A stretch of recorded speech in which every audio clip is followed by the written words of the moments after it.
Oman ایک ایسا ملک ہے جو دیکھنے میں کسی جنت سے کم نہیں، ایک ایسا صاف ستھرا وطن جہاں گندگی کی کوئی جگہ نہیں، ہر گلی ہر سڑک چمکتی ہے اور عمارتوں کا سفید رنگ سورج کی روشنی میں ایسے دمکتا ہے جیسے موتی چمک رہے ہوں۔ یہاں کے بڑے بڑے بازار، منظم انداز زندگی اور تعریف کے قابل ماحول لوگوں کو پہلی نظر میں ہی اپنا گرویدہ بنا لیتے ہیں۔ ہر سال تقریباً 31 لاکھ سے زائد سیاح اس ملک کی سیر کرنے کے لیے آتے ہیں، اور حیرت کی بات یہ ہے کہ پاکستان کے صوبہ بلوچستان کے ہزاروں بلوچ افراد کو عمانی شریعت حاصل ہے۔ اگرچہ وہ عمان کی فوج میں شامل نہیں ہوتی، پھر بھی اس ملک کی خدمت کرتی ہیں۔ عمان عرب دنیا کا وہ منفرد ملک ہے جہاں بدھ کے دن عورتوں کے لیے ایک خاص بازار لگتا ہے جس میں مردوں کا داخلہ سختی سے منع ہے۔ یہ بازار صرف عورتوں کے لیے مخصوص ہے، جہاں وہ کپڑے، زیورات اور گھریلو سامان خریدتی ہیں۔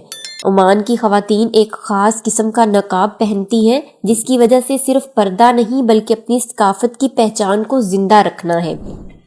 اس ملک کا پورا نام سلطنت عمان ہے، جو عربی جزیرہ نما کے جنوب مشرق میں واقع ہے اور اپنی جغرافیائی اہمیت کی وجہ سے جانا جاتا ہے۔ اسے دی پرل آف عربیہ یعنی عرب دنیا کا موتی بھی کہا جاتا ہے۔ عمان کا کل رقبہ 3,95,000 مربع کلومیٹر ہے۔ اس کی سرحدیں ایک طرف سعودی عرب، دوسری طرف یمن سے ملتی ہیں، جبکہ سمندر کے پار اس کا تعلق ایران اور پاکستان سے جا ملتا ہے۔ دلچسپ بات یہ ہے کہ ایران میں بھی ایک شہر کا نام عمان ہے، جس کی وجہ سے اکثر لوگ دونوں کو ایک سمجھ لیتے ہیں۔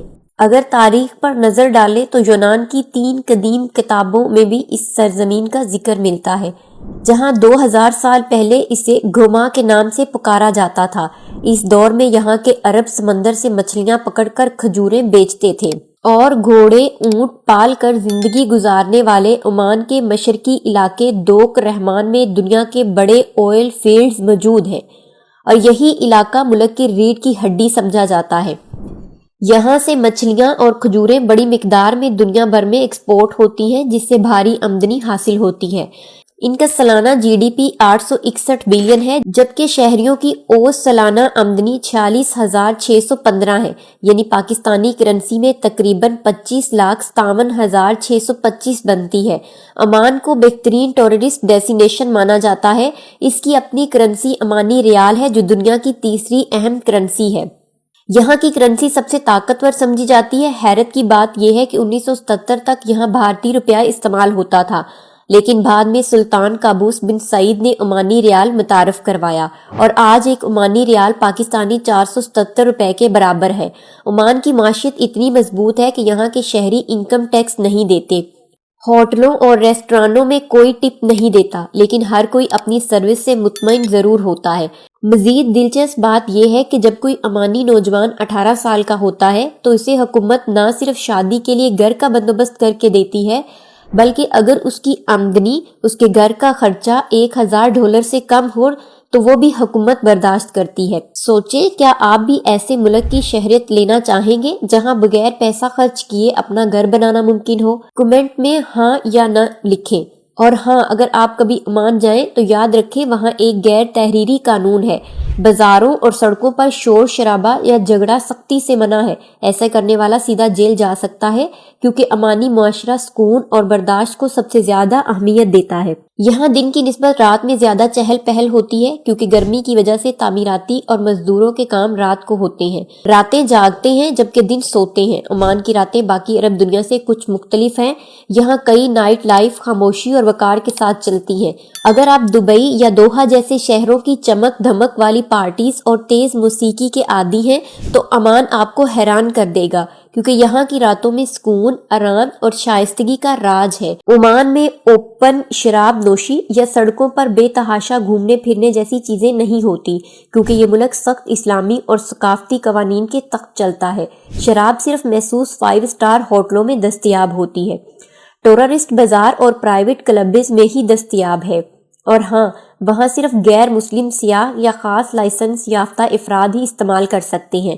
جہاں تک عمانی خواتین کی بات ہے تو وہ عام طور پر نائٹ کلبز میں نہیں جاتی۔ ان کے لیے شام کا وقت زیادہ تر فیملی گیدرنگ، کیفے یا سمندر کنارے چہل پہل میں گزرتا ہے۔ البتہ جدید تعلیم یافتہ اور شہروں میں بسنے والی چند محسوس خواتین خاص طور پر مسقط میں پرائیویٹ ایونٹس یا ہائی کلاس ہوٹل لاؤنجز میں شامل ہوتی ہیں، لیکن وہاں بھی سب کچھ تہذیب اور ثقافت کے دائرے میں رہتا ہے۔ عمانی عورتیں اپنی قدیم عربی اور خلیجی روایات کی خوبصورتی کے لیے بھی مانی جاتی ہیں۔ ان کے چہرے پر ایک وقار اور نرمی کا تاثر نمایاں ہوتا ہے۔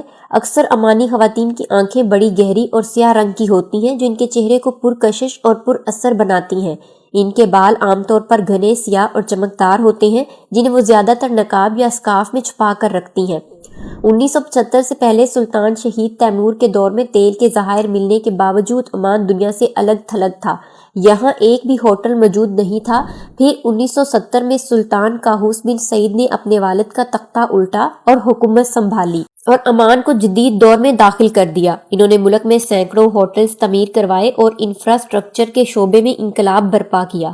آج عمان کا ہیلتھ سسٹم دنیا کے بہترین 100 نظاموں میں شمار ہوتا ہے۔ شہروں کی سڑکیں اتنی صاف ہیں کہ لگتا ہے جیسے ہر روز ان پر نیا فرش بچھایا جاتا ہو۔ عمان میں خواتین کو ووٹ دینے کا حق حاصل ہے اور وہ پارلیمنٹ میں باقاعدہ رکن کی حیثیت سے موجود ہیں۔ البتہ حکومت کے تمام اختیارات سلطان کے پاس ہیں۔ وہ ملک کے سربراہ، وزیر دفاع، وزیر خزانہ، چیف آف اسٹاف اور مرکزی بینک کے چیئرمین سب کچھ خود ہوتے ہیں۔ ججز کی سختی سے لے کر سزائیں معاف کرنے تک ہر فیصلہ ان کے اختیار میں ہوتا ہے اور کوئی ان کے فیصلے پر اعتراض نہیں کر سکتا۔ 50 سال تک حکومت کرنے والے سلطان قابوس بن سعید کے خلاف بات کرنا بھی جرم سمجھا جاتا تھا۔ انہوں نے اپنی پہلی شادی اپنی کزن سے کی جو 2 سال بعد ختم ہو گئی۔ بعد میں انہوں نے ایک بھارتی خاتون سے شادی کی لیکن اولاد نہ ہو سکی۔ البتہ بھارت کو اس شادی کا بڑا فائدہ ہوا۔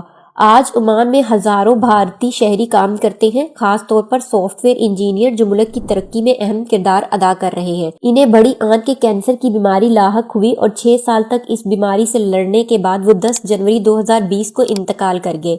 چونکہ ان کی کوئی اولاد نہیں تھی اس لیے انہوں نے اپنی زندگی میں اپنی کزن کو اگلا سلطان مقرر کرنے کی وصیت کر دی۔ آج یہ ایک جدید، خوشحال اور پرسکون ملک ہے جہاں روایات، ترقی اور ثقافت ایک ساتھ سانس لیتی ہے۔ ہر بدھ کو لگنے والے خواتین کے بازار میں ان کی تہذیب اور روایت کی زندہ مثال ہے اور یہی وہ پہچان ہے جو عمان کو عرب دنیا کے دل میں ایک چمکتا ہوا ہیرے کی طرح ممتاز کر دیتی ہے۔ یہاں عورتوں کے زیورات، لوہے کے برتن، قلین اور بے شمار ایسی چیزیں ملتی ہیں جو عورتیں اپنے گھر کے لیے خریدتی ہیں۔ یہاں کا مشہور بازار پونرا سوک کہلاتا ہے جسے مارکیٹ اور ٹاکسنز بھی کہا جاتا ہے کیونکہ اس بازار کی چھت اور دیواریں اس انداز میں مڑی ہوئی ہیں کہ یہاں سورج کی روشنی نہیں پہنچ پاتی۔ عمان کی مقامی عورتیں ایک منفرد خاف کشش نقاب پہنتی ہیں جو باقی اسلامی زندگی کے نقابوں سے بالکل مختلف ہے۔ اس نقاب کی دلچسپ اور پر اسرار کہانی بھی ہے۔ کہا جاتا ہے کہ عمان کے شہر صلاح میں ایک طاقتور جادوگر تھا۔ عورتوں کے پاؤں کے نشانوں سے شیطانی عمل ہوتا تھا اور وہ اپنا جادو چلا دیتا تھا۔